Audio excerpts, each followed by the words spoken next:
Well, good morning, everybody, and welcome to the Dalles Chamber of Government Affairs. Today, our guest is Lisa Gambee, who is the Wasco County Clerk. We'll be discussing some important changes happening to our county. But before we begin, I will call on you to go around the room and introduce yourself and just a tiny sound bit. And then if we have room at the end, then you guys can make sure to tell us about any events or happenings, and then also be sure to put them in the chat so that people can see them, especially if there's a link. So with that, Philip Brady. Good morning. Yeah, I'm a little bit snowed in here. If you think teachers like snow days, the answer is yes, but in the singular, we don't like extended snow days. I've forgotten what I was going to teach at the beginning of this week, so now I got to go over my lesson plans. And I know that 2 weeks is stretching my students' memory too far, so I want to get back in the classroom. We do want to talk about some things at MCMC, so probably if we could hold some time at the end, that would work for us so we could talk together. Brian? Brian Tech, retired. Glad that we're doing this by video conference today. I love being in my own office and not sliding around and falling on the ice. So glad we're here. Sounds great. Dave Peters? Good morning, everybody. Dave Peters, Columbia Cascade Housing, Mid-Columbia Housing Authority. As always, anybody you know that might be having issues paying rent or their mortgage, send them our way. And we also do other things. Dennis Knox. Hi, Dennis Knox, Mid-Columbia Medical Center. I'm frequenting the Fairfield Inn. Thank you for the Fairfield Inn being here, snowed in.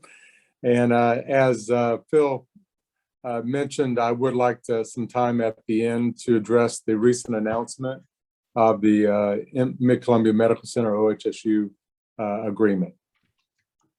Okay. Dan Spots. Good morning, everyone. Dan Spots, Columbia Gorge Community College. Had power outages off and on all night, so if I drop off suddenly, please don't take it personally. My apologies in advance. Big news from the college. We received a state contract. These are ARPA funds to do 3 different things. One is to construct a child care center. This is capital construction. We have about 1.5 allocated, 1.5 million allocated in that toward the agreement. Of course, the critical part of that is, can we operate it sustainably over the long term? So in a little bit, it's kind of a cart before the horse thing, but when an opportunity like state funding comes down, it's probably would be a mistake not to go for it. So we do have some resources coming in. We haven't signed the contract yet. We're reviewing it now. The second thing that does is provide a Spanish GED and ECE expansion, faculty expansion at the college. And then finally, a feasibility study for the agricultural technology program that we've discussed here in the past. So we have those dollars allocated now as well, and we will proceed with identifying a contractor to undertake that feasibility analysis. That's all from me. Thank you. Dan, on that note, I don't want to forget, I had a phone call with Congressman Bentz yesterday. I brought up your feasibility study and all of the different things around daycare, because that is one of the top 3 that's impacting our people going back to work. And so I will be sending your contact information, and his aide will be reaching out to you to just further that conversation. Awesome. Thank you, Lisa, very much. And on that note, I should express our appreciation to Representative Bonham, Representative Williams for teaming up on that ARPA allocation. And I look forward to talking with Congressman Bentz. Thank you. Awesome. Thank you. Travis Dre. Hi, good morning. Travis Dre, Mid-Columbia Medical Center. I did drive in. The roads are a little slick, so when you do go out, be very careful. So just real quick before Dennis talks about some stuff, I just want to let everyone know that if you read Dennis's notes from December, we had 205 babies born in 2021, and on January 1st, we welcomed our first baby at 11:24 a.m. It was a baby boy, 8 pounds, 6 ounces. So just kind of some cool stuff you get to do when you're in healthcare. Yes, and I saw the pictures. He is quite cute, and Mama and Daddy looked really, really, really happy. So, Tanya Brumley. Hi, Tanya Brumley, Northwest Natural. As you can imagine, some of our work is being delayed by the weather. Even when the roads are clear, it doesn't mean we can see underground locates. So we have been having our own snow days for the last week. So again, also anxious to get out. I'm afraid we're forgetting what to do as well. I think Mr. our teacher over there was telling us that. So I feel the same way. Corliss Marsh. Good morning, everyone. Happy New Year. I'm loving it. I get to stay home. She finds the silver lining in everything. We love you. We have Harold. Do you want to say anything?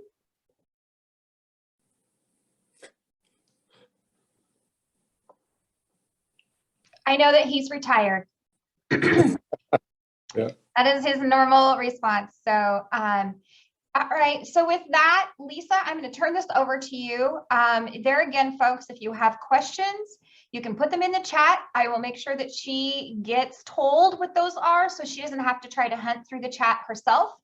Or you can just jump up and down in your seat or use the raise hand function, and I will make sure that you get called on. So with that, Lisa, first off, thank you for actually really changing your plans and staying in town instead of your own cozy bed. I appreciate that. And so I will turn that over to you and we'll see what we've got going on for Wasco County. Great, thanks, Lisa. So I think everybody here knows me. And Tanya, I have to say it's nice to see you on Zoom versus seeing you in Fred's. Poor Tanya, I think, is thinking that I'm stalking her about now because every time I'm in Fred's, she's in Fred's, and I'm like, hi, Tanya. Yeah, that's what I love about being in a small yet big city like the Dalles. So I agreed to talk today just to answer some questions that you might have about redistricting, and then election changes in general and the upcoming elections. But as you probably know, the census happens every 10 years. And after the census data comes out, it means that oftentimes districts have to redraw their boundaries if they are zoned positions. It also means, first and foremost, that the legislative districts are redrawn. And so depending on what the legislators decide to do with the maps, it has an impact on what we do with our precincts at the local level, because you have to have an entire precinct within a legislative district. So for instance, you can't have a legislative district that runs, the line runs right through the middle of two precincts. So I've had some major changes, and I've been working on that map with our GIS coordinator and my chief deputy. And I thought I'd just kind of give you guys an idea of what redistricting looks like and what splits are. We're going to talk about splits today. Splits are the unique combination of overlay of boundaries. And what it really means is it's a different ballot style. So I'll show you splits and we'll talk about that a little bit. But the major thing to take away from this is that pretty much every single person in Wasco County will get a new voter registration card, because either your legislative district will have changed, your precinct will have changed, or both. So that.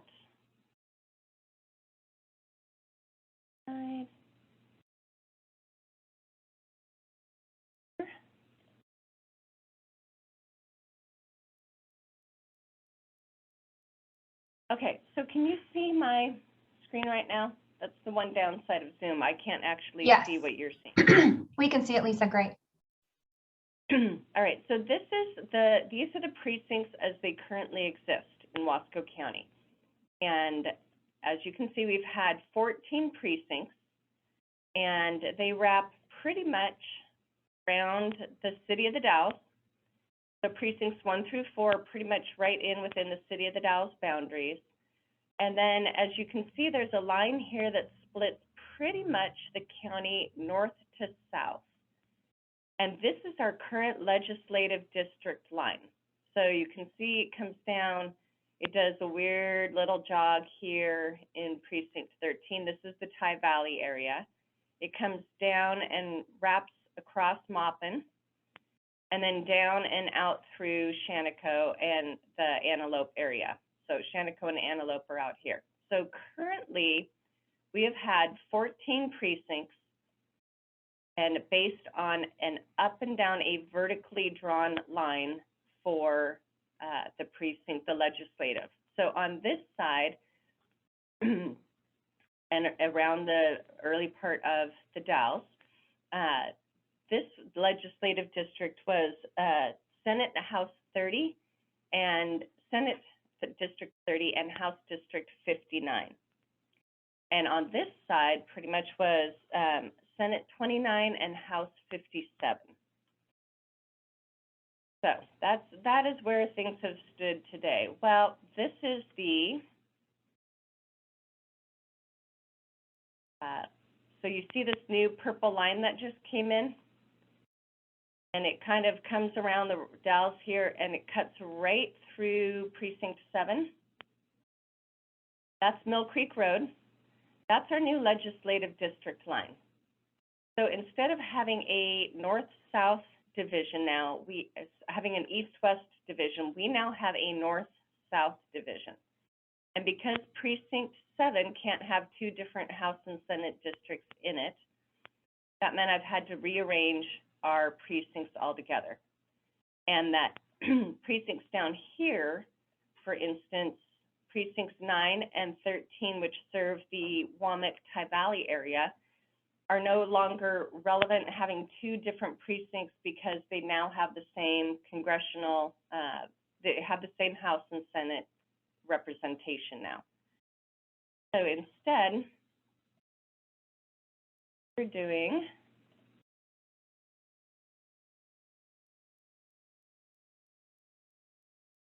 this.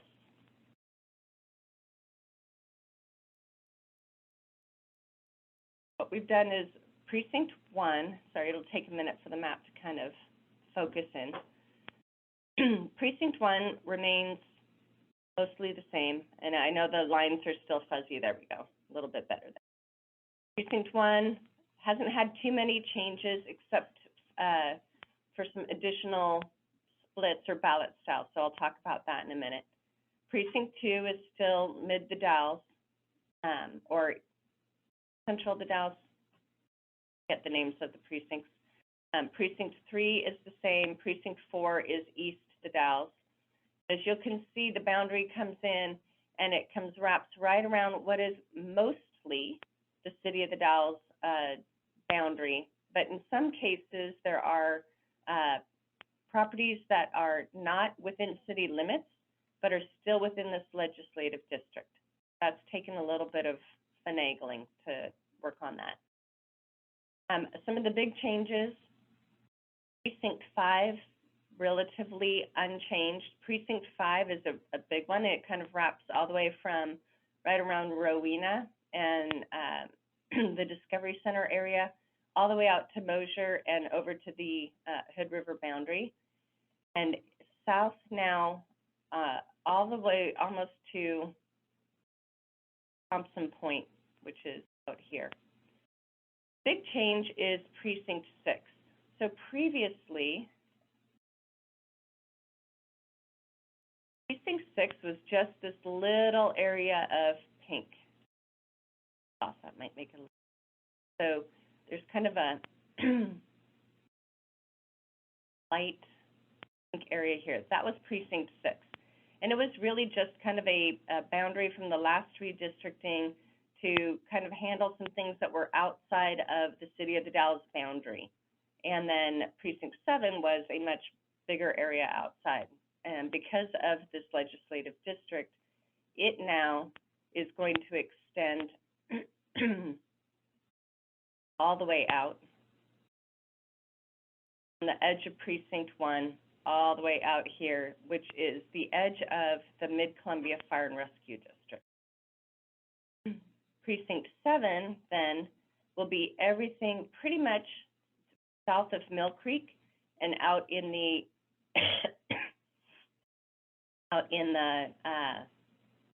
Dry Hollow area. So before, this used to be Precinct 11. Again, just kind of showing, because this legislative line went away, now combining absorbing Precinct 11 into Precinct 7. And then Precinct 12, because it used to have to go down the entire length of the county because of the legislative line. the 12, pretty much all the way from the Columbia River to the top of Tie Ridge area. And it now is shortened up because I don't need it, the legislative boundary isn't there. So Precinct 8, which is the Duffer area, now extends fully from the west end to the east end. Tie Valley area combined what had been 13 and 9 into one precinct.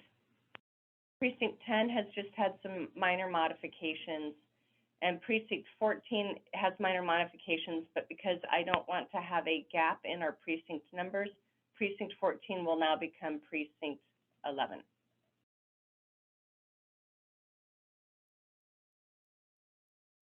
So that's all of this area out here, that down in the Shannecoe Antelope area. So that's pretty much just basic in a nutshell. We've had gone from 14 precincts down to 12. We'll have Precinct 6, which expands significantly. 7 and 11 will become combined into a single precinct. 12 gets shortened up, 8 gets expanded, and then some combinations down here. And mainly because everything, again, south of this line is now going to be Senate House 57 and Senate 29. And everything in north of the legislative district boundary going to be 26 and 52. Let me just stop there and see if anybody has questions at that point.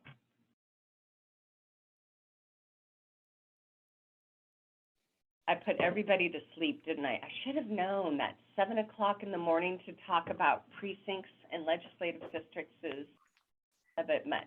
So yeah, we just need an extra 30 seconds. So Philip Brady's going to start us off. So we just had to swallow more coffee. That was that. So Lisa, I know you're working mostly at our local districts, but this is a legislative district question. As District 57 has shifted, I should say, from a north-south boundary to an east-west boundary, does that mean that District 57 represents us more? Are there more of kind of what we would say are the Dalles residents and Wasco residents in 57 now than before? You know, I would say that it is a larger area that it is encompassing, but the bulk of the, as you can imagine, the bulk of the population is in the Dalles.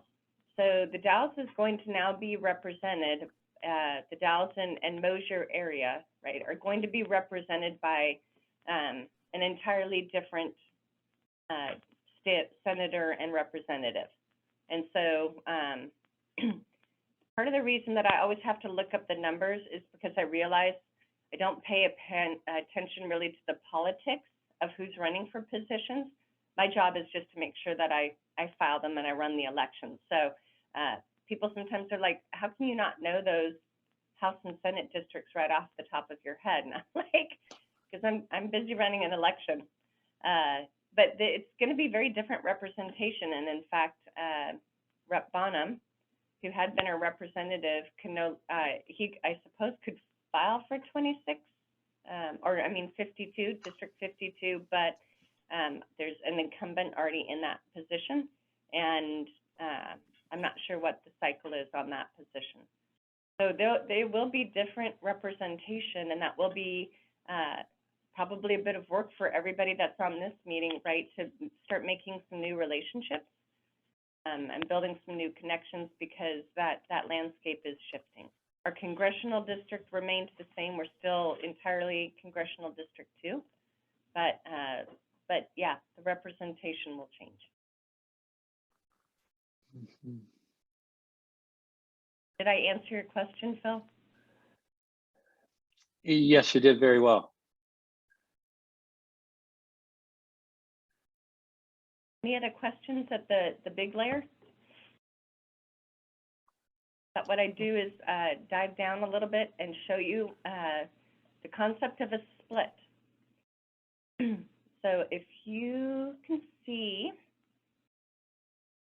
take precinct 1 here, it's a good precinct. There are all of these little dotted green lines that run through the precinct. They each have a different number assigned to them. And that is called a split. And what a split does is it takes all of the different combinations of district overlays and says, where does one start and the other stop, so that I know what ballot style to give somebody based on where they live. So what we do is, for instance, I have fortunately, I've got a great map and GIS guide, Tycho Granville. This shows you on the map now where the Chenoweth Water PUD subdivisions are. So this is subdivision 1 out here to the kind of south and west of 10th Street. Got subdivision 2 in the light blue. We have subdivision 4 here in the darker blue. We have subdivision 5 here in the really dark blue. And subdivision 3 is out here, out in the Chenoweth area. So what I get to do is each time I have to figure out a ballot combination. For instance, in split 1-1, which is the center area, as you can see, there's no Chenoweth Water PUD, so no subdivision. So I have to make sure that everybody that gets a ballot in this area does not have a Chenoweth Water PUD subdivision ballot position on its ballot. And then I look at the community college. Well, community college is a little easier because it's pretty much the Columbia Gorge Community College. Throughout most of the district, you get to the Warm Springs Reservation. Then the Warm Springs Reservation is represented by Central Oregon Community College, and I have to make sure that that position goes on their ballot. So this is in a different precinct, and it's also its very own split. ESDs, I love ESD. This doesn't accurately reflect the current boundaries, but ESDs basically are based on precincts. And so what happens is precincts, Zone 1 represents precincts 2, 3, and 6. Zone 2 represents precincts 1, 5, and 7. And Zone 3 represents precinct 4, and then 7 through 12. So pretty much everything south. So CSD makes it easy for me because they're like, we just line up with your precinct lines. Thank you. That makes it really very easy for me. So if we go back to precinct 1 here, then the other thing that we have to look at is, what is the fire district? Out here in the north end, it's pretty easy. The fire districts are Mid-Columbia Fire District. But then you have Mosier Fire District out to the west. You have Columbia Rural Fire Protection District out to the east. And then it gets fun down in the south end where we have Ty Valley Rural Fire Protection District. We have Womack Rural Fire Protection District. Zipper Flat. We have Maupin, which is represented by its own department, and they don't actually vote on that. And those are the voting fire districts. So that all makes an overlay. Then have to look at Northern Wasco County PUD subdivisions. So this is where it starts to get interesting, right? Because I might have an overlay. In here, I just have only PUD subdivision 3. But the PUD is also changing their subdivisions this year. And so you can see up here, there's a little section where on West 13th, the west side of West 13th Street, it currently had been subdivision 3. They are now going to change that to be subdivision 1. So that's going to change the splits and the ballot styles. And when they first were looking at it, they were only going to have that change be to here on Emerson Street West.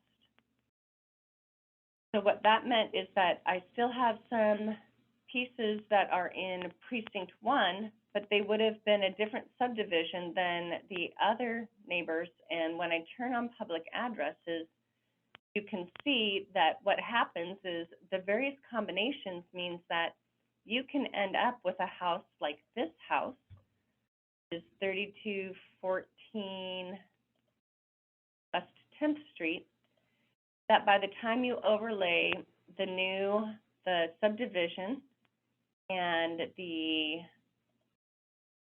with water and then the school zones, it ended up being a unique combination that would have made it the only single house in Precinct 1 that was getting a ballot style.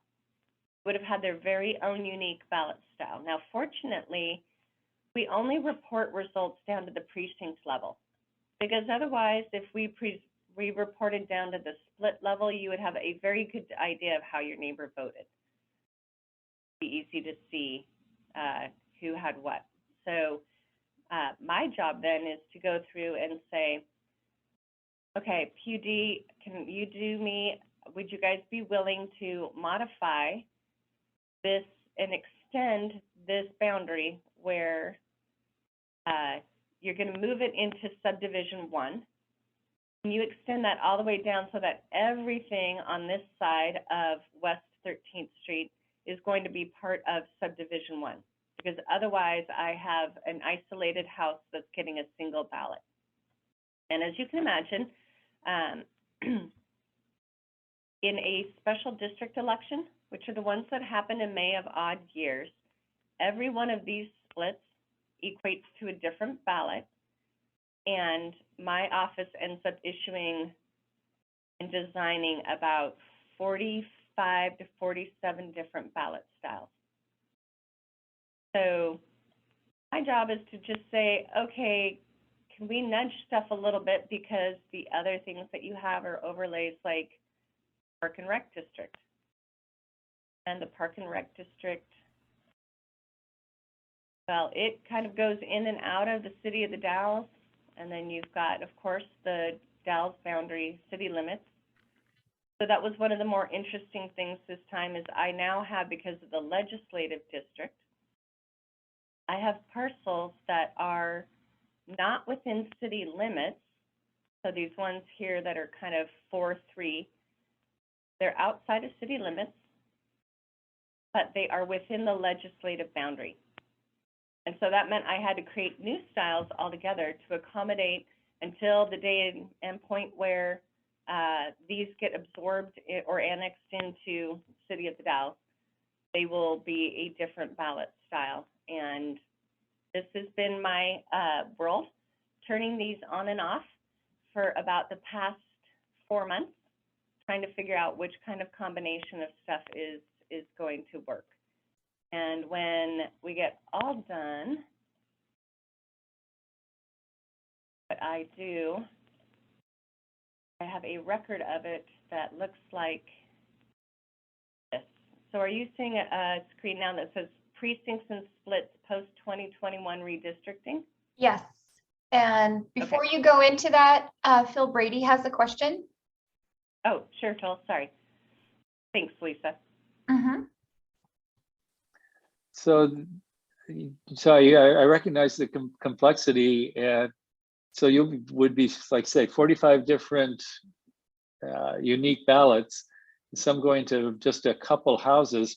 I'm wondering, how would have this been possible if we had not, in Oregon, legislated voting by mail? If we were still going to sites to vote, how would a person get the right ballot?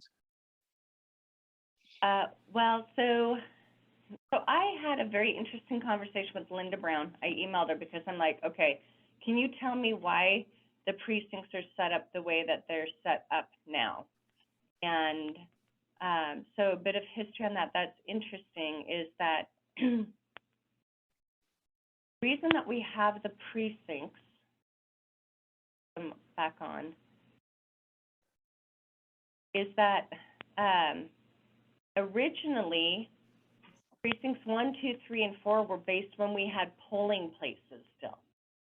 And polling places meant that you had to have what they called wards, because you had to have centralized locations where people of not to exceed certain amount of population had to be able to go have voting places, right?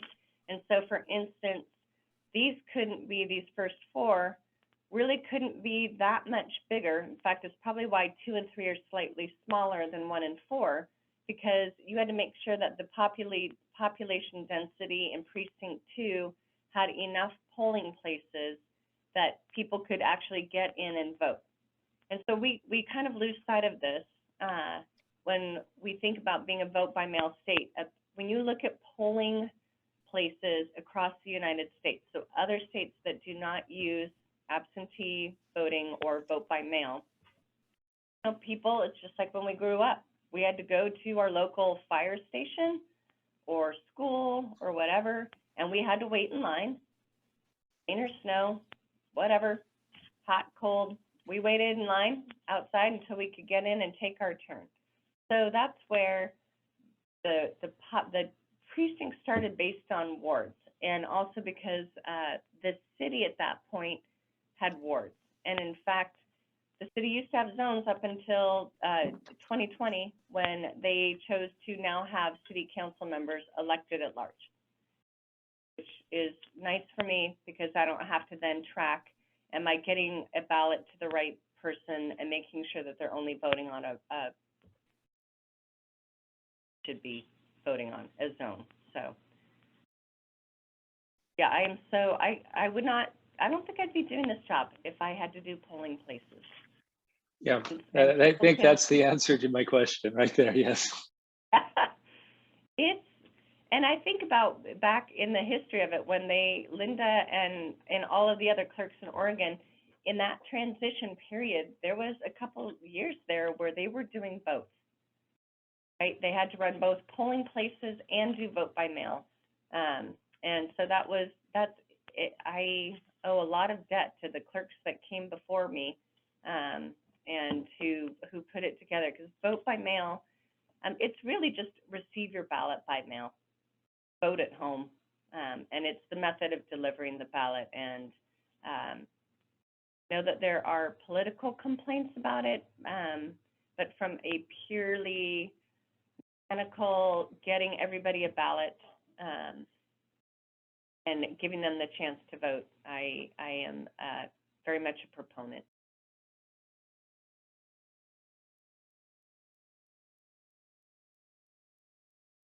So just to give you an idea that, depending on where you are at, where you live, that's why we ask for both your residence address. You are required to have on your voter registration your residence address. We are required by law to send you mail at that address. And if it comes back to us, we have to inactivate you. So that's one of our other things that can be a little bit tricky, is we have to work closely with the post office to make sure that there is not some kind of issue around the delivery of the address. And so one of the things we face out on the reservation is that they have an entirely different postal and road system. So pretty much everybody a lot of people on the reservation will receive their ballot at a post office box, because there isn't delivery to a residence address.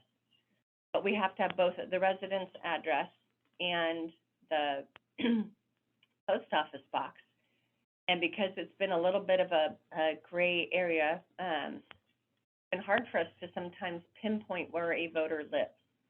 Unfortunately, we now have contacts on the reservation that we can call and say, hey, I had this voter register, and I'm not sure, honestly, if this is Jefferson County or Wasco County.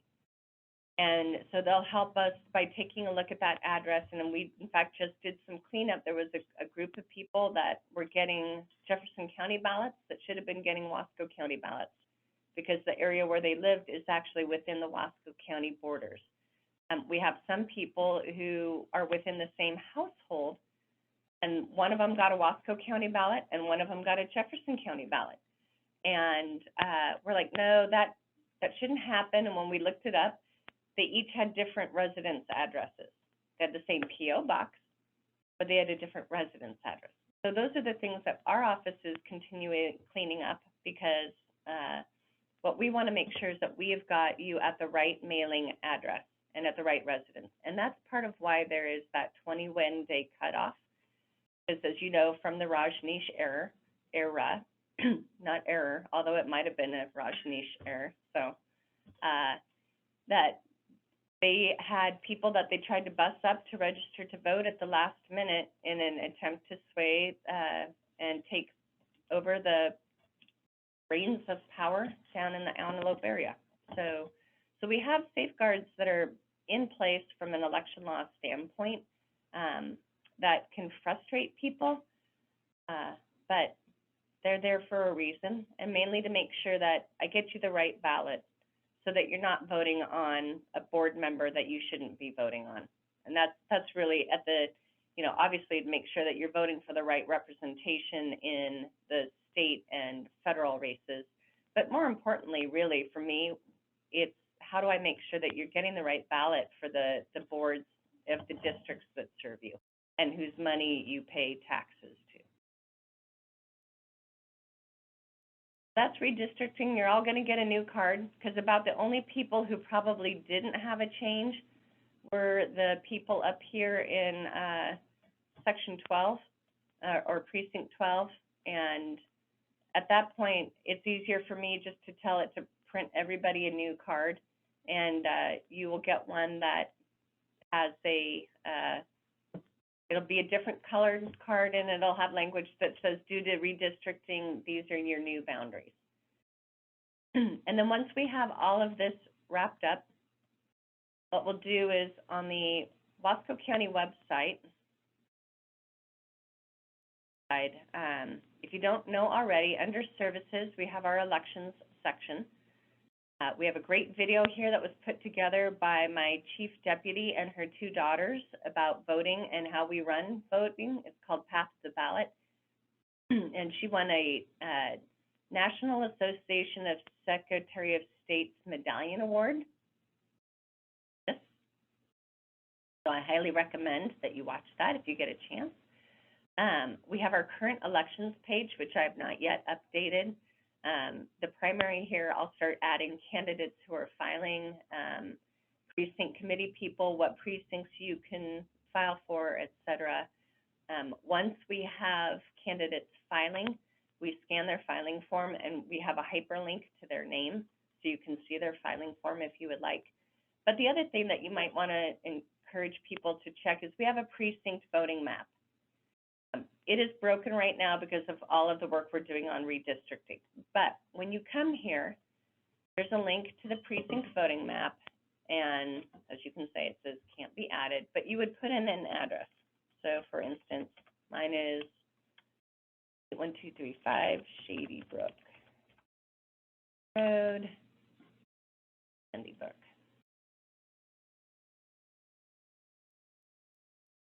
Click on it. There's my house. See it with the address. Am I still sharing? I just had that thought that maybe I stopped sharing. Okay. And if you click on it, well, if you click on it, it would normally bring up a box. Like I said, it's off right now. And it will tell you, you are Congressional District 2, your precinct is X, your Senate representative district is, your Senate district is this, and your House district is this. Eventually, we'd like to add what all of your special districts are, so what fire district you're in, that kind of stuff. But I've already been taxing my GIS guy, so I figured I'd give him a little bit of a break. So there's that, that's available from our website along with all kinds of other election information. And if you need to update your registration, you can do it online. There's a link here to the My Votes page for the states, and you can just do an upline on date update. You can print a voter registration form. So if you're on that, it's a fillable PDF. And then print it and mail it to us, or email it to it. I guess you'd have to mail it. So all kinds of different features on our website that will allow you to get to any kind of information that you might want to get. Thanks. Lisa, thank you. That's a lot of info, a lot of things to keep track of. So amazing. And we'll just be, I know that I was like, when you said a few things, it's like, ooh, I need to take notes of who our other people are so that we are making sure that we're in touch with them and how this is going to all pan out by 2023. So are there more questions? This is your opportunity now that we can see all your faces. I can also give additional updates on other election laws that passed. So, but let's start with questions. Only congratulations to Lisa for all of that work. You mentioned 4 months work. It looks like 4 years work. I don't know how you did it. It's incredible. Thank you. Thank you, Dan. And let's just say I will not be the county clerk when redistricting comes around again in 10 years. Once is enough. Lisa, I appreciate your organizational skills. It's commendable. I've Lisa, had a few crazy baking days. Does the census data, the U.S. Census data, does that get overlaid on any of the maps that you have shown us? So I don't use the census data myself. The census data is used for sure to create when they're drawing up the legislative districts, right? So when they're redrawing those maps, they are doing their best to make sure that they are representing equally the populations. I will say that sometimes part of the problem is that they will run a legislative boundary right through the middle of a property, because they aren't really focused on, am I going around a street or whatever. They're following more of the census blocks, I believe. And so that's one of the things that the clerks have always asked when redistricting comes up. Can you please make sure that you draw a boundary that does not go right down through the middle of a house or middle of a property? And sometimes it actually goes through the middle of the house. And if that happens, then the clerk has to decide where is the most value of the house. And the most valuable part of the house is what becomes the district. That, like, so if you've got a line that splits right down the middle of a property, the first thing you do is you say, where does the house sit on the property? Where the house sits is where the boundary becomes. That's if it's a split, wherever the house is, that becomes their legislative Senate and House representation. But if it literally went down the middle of a house, we would have to look at where is the value, the highest value of the house, and where does the line go through it. So as you can see, it's kind of an imprecise issue, but there's some stuff over in Hood River. I was talking with Brian Beebe, who's my counterpart in Hood River, and we were looking at a property where, sure enough, the precinct line went right through the middle of a property. And he had to decide, you know, the house was on one side of that precinct line. So that's, instead of being precinct 1, that house was in precinct 2. And the neighbor right next door was precinct 1. So that's some interesting nuances that we get to play around with. But that's where census really comes into play more, Phil, is with North Wasco PD. To make sure that they've got representation. ESDs, they pretty much follow precinct boundaries, so that makes it easy, but school zones are the other one.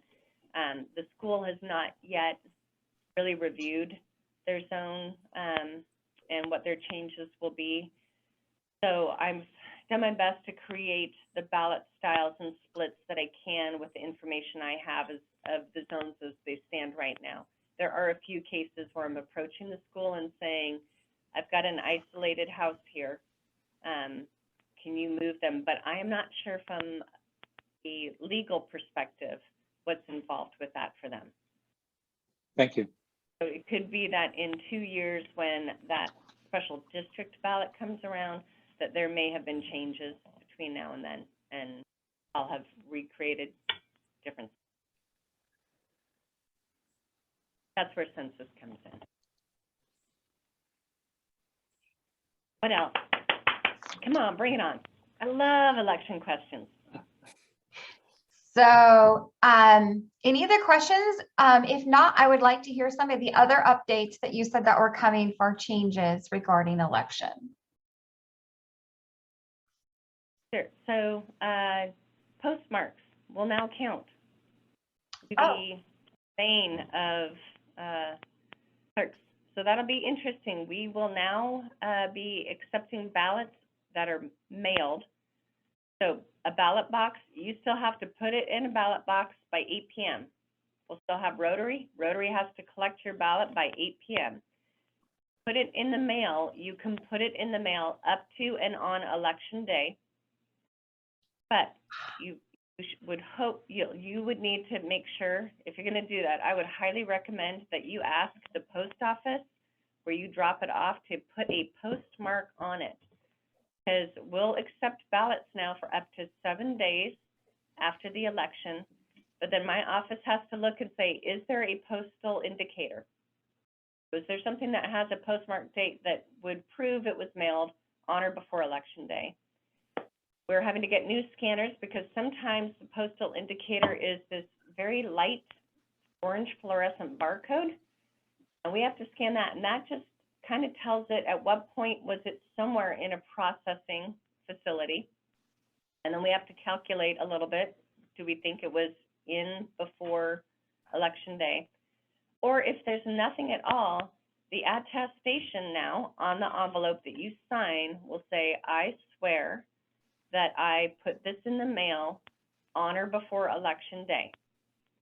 So don't sign that if you think you're going to get a postal indicator that says after it and you've now signed it saying, no, I put it in the mail. So it's going to be a little bit tricky, but we will be, so what that means is that all election results will get delayed. So we'll still do our main results on election night. We'll do a release at 8 p.m. like we always do. We'll do a release of everything we collected from the ballot boxes at midnight or whatever before we go home. But there will be, normally we wouldn't update results again until when we certify, which has been 20 days later. It will now be 27 days later. And we have to report at least one more time somewhere around that 7th day of getting the ballots in. And then that also means that I have to be very careful because there's still a 14-day period now. Well, there was a 14-day period. It's now a 21-day period for people who forgot to sign their ballot or people whose signature we challenged to come in and fix that with us. And then we still count those ballots when we certify. So it's going to be an interesting balance to make sure that I have enough ballots that nobody's single ballot could be, considered what was that, there was just those last few votes. Lisa's ballot came in late, and look at that changed. So I might have an idea of how Lisa voted, right? So we've got to try to balance that. But now postmarks will count. Ballot boxes are still 8 p.m. And but if you put it in the mail, you can mail it on election day, but ask for a postal indicator to be stamped to be safe. That The other puts a thing is lot I'm of getting rid of. that puts a lot of burden of proof onto you and your staff, doesn't it? Yeah. That's the joy of legislation, right? And here's the thing. I was on the legislative committee. You can't not say that is a bad idea. Certainly that just doesn't go over well with the legislators, and I get it, right? What you can do is do your best to shape ideas such that when they get put into law, that you have a way that you can actually try to administrate them. So that's what we're doing. The other change because of that is that means that I have to scrap the 36,000 envelopes that I have at our vendor's house. I have to scrap those because they're no longer usable. I have to reprint all new reply envelopes. And so the other change was the secrecy sleeve that you get with the packet. That's been optional, not optional for me to give you, but optional for you to use to return to me. Well, we're now able to not have that, because what we're doing is, because we're reprinting all of those envelopes, we're putting that banker's security weave. You know, you get an envelope that you're going to put a check in and mail it, and it's got a weave printed on the inside of it, so people can't see what's in the envelope. We're going to print that on the inside of all of our reply envelopes now. So the secrecy sleeve, I will not be printing. We'll have an insert that tells people it's not here, here's why. But that was a way for me to trade off for a small county with very tight budgets to pay for the reply envelopes that I'm having to redo and not have to pay for the secrecy.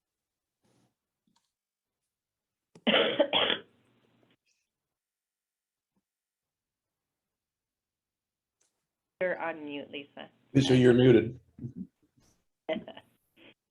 Let me know when we need to give you coffee and wine. Right. Oh my there goodness. Well, actually, so other stuff that's just minor, I won't get into, because I know that you wanted to have a few minutes left for Dennis to talk. So I'll just leave it with, if you have any questions, or if you ever hear people who have concerns about election fraud, election integrity, any of that, please have them call me. I do tours any time of the year. I will talk through information with anybody so that it can allay concerns. So if you please be an ambassador for me and my staff, that elections are done with integrity. Democracy is not a farce. And we do really have safe and secure elections, and send them my way if you have anybody that has any kind of. Thank you, Lisa. With that, I'll let Dennis take it away. All right, go ahead, Dennis. Okay, thank you. I wanted to take a few minutes to hopefully clarify and simplify a very complicated agreement, or the indent of agreement, with OHSU and Mid-Columbia Medical Center.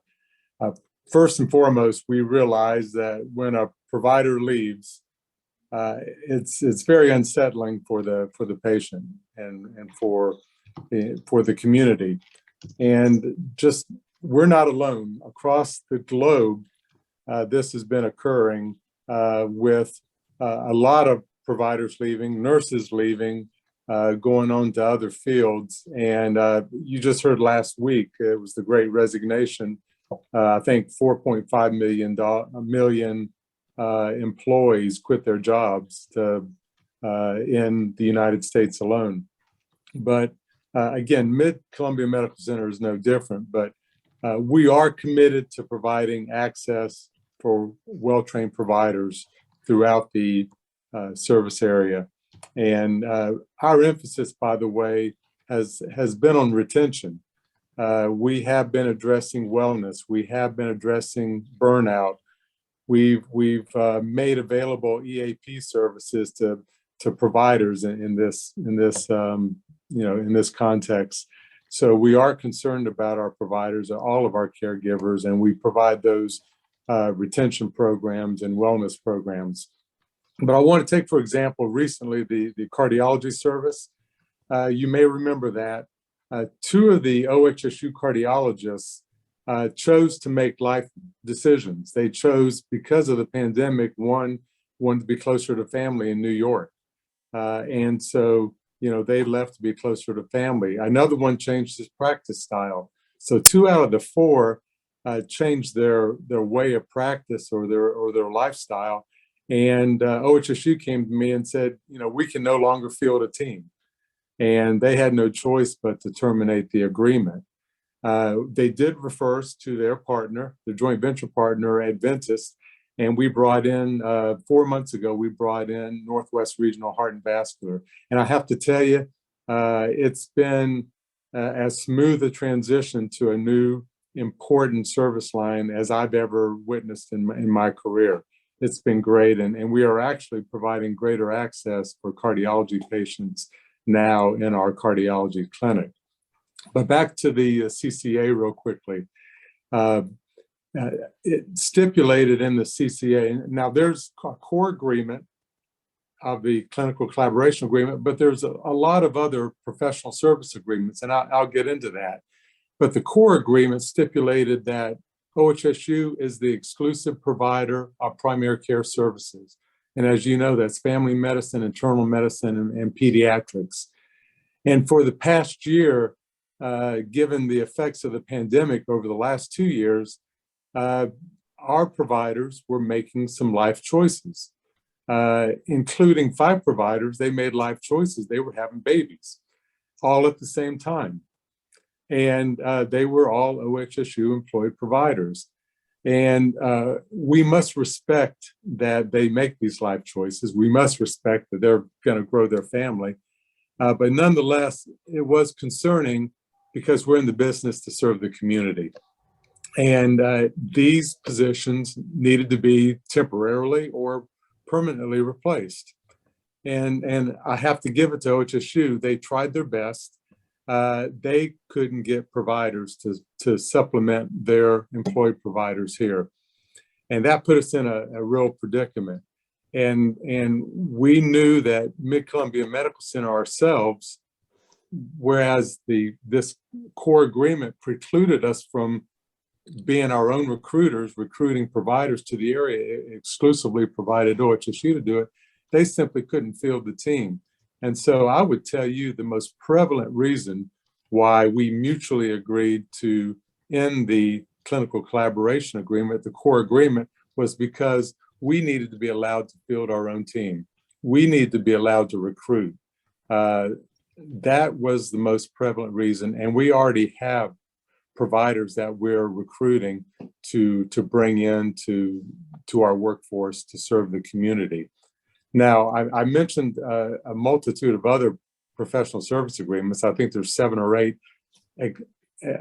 professional service agreements outside of the clinical collaboration agreement. We still have those. We still have orthopedics, general surgery, pediatric cardiology, nephrology. And those are separate and apart from this core agreement.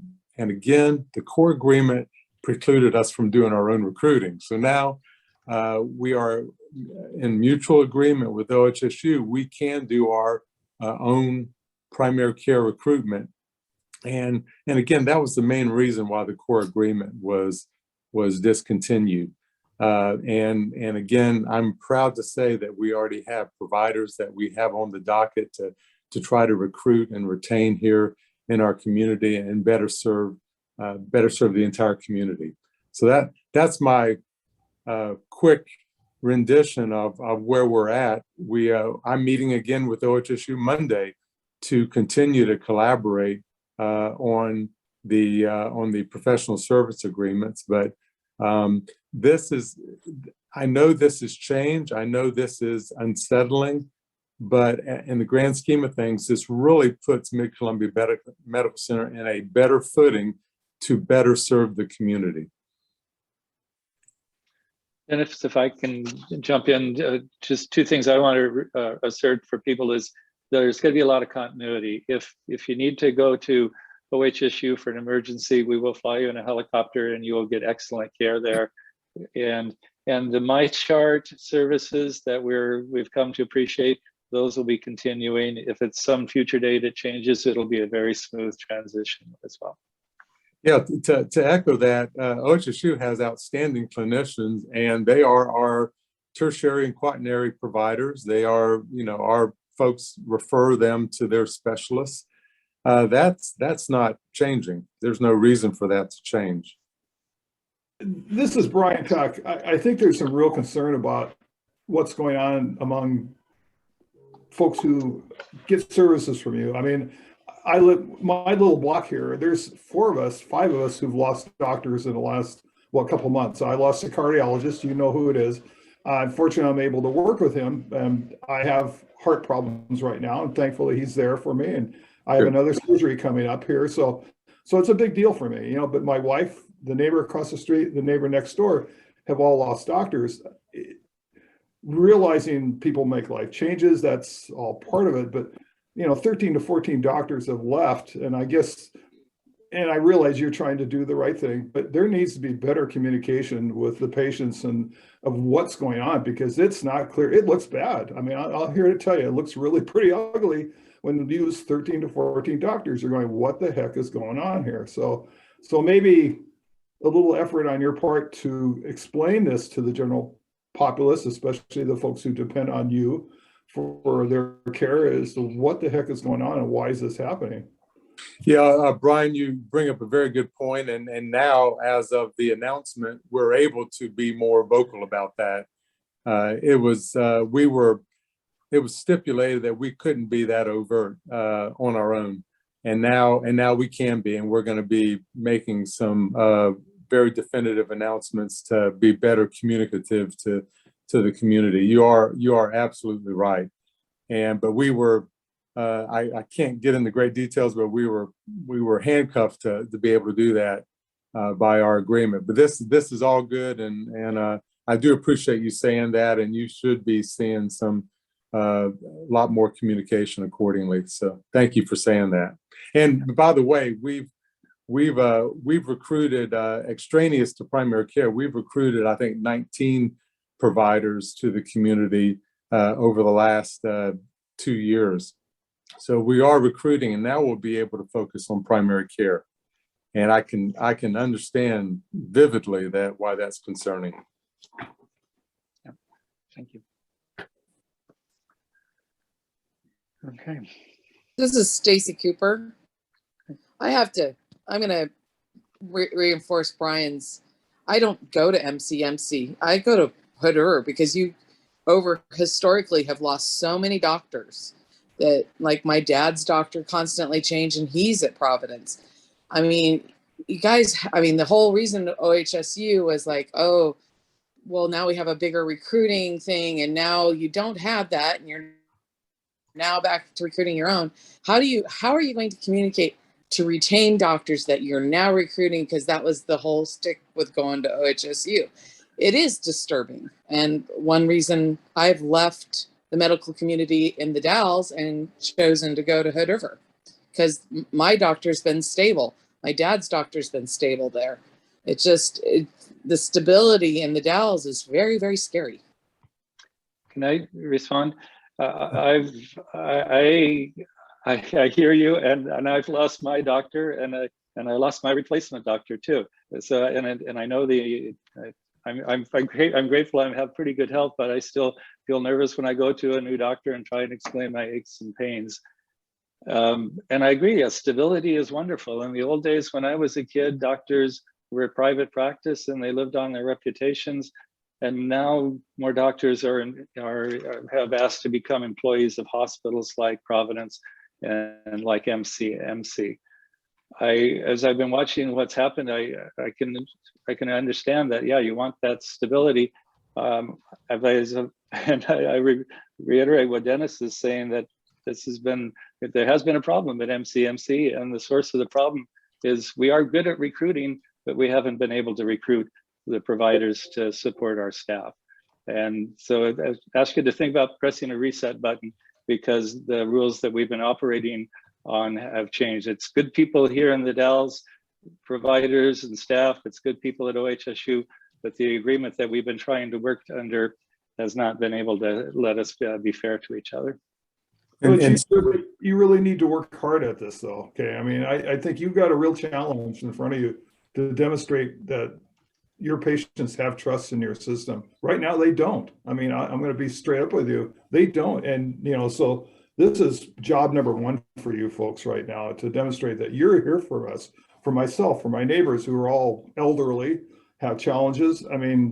This looks bad. I'm sorry, but honestly, you need to really work at it.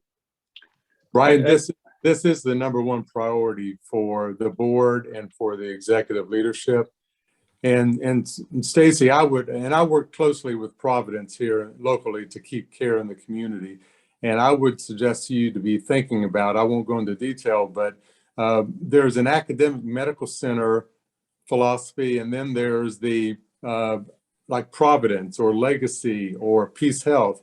It's not academic medical centers, and the philosophical nuance for the physicians and for the advanced practitioners is different. And we're working through that, and this gives us the opportunity from a recruitment standpoint to have that difference and have community providers that are not of the ilk of academic medical center providers. Again, OHSU, outstanding clinicians, but it's a different philosophy. And this is the huge opportunity that we have. And Brian, this is the #1 priority and has been the #1 priority ever since the pandemic hit and we started to lose providers. I think we've gone over time. Appreciate it. I'll let Travis. Brian, I'm sure I do hear your disappointment. You have reasons to be disappointed. And this probably need to be a longer conversation. We've gone over, but go ahead, Travis.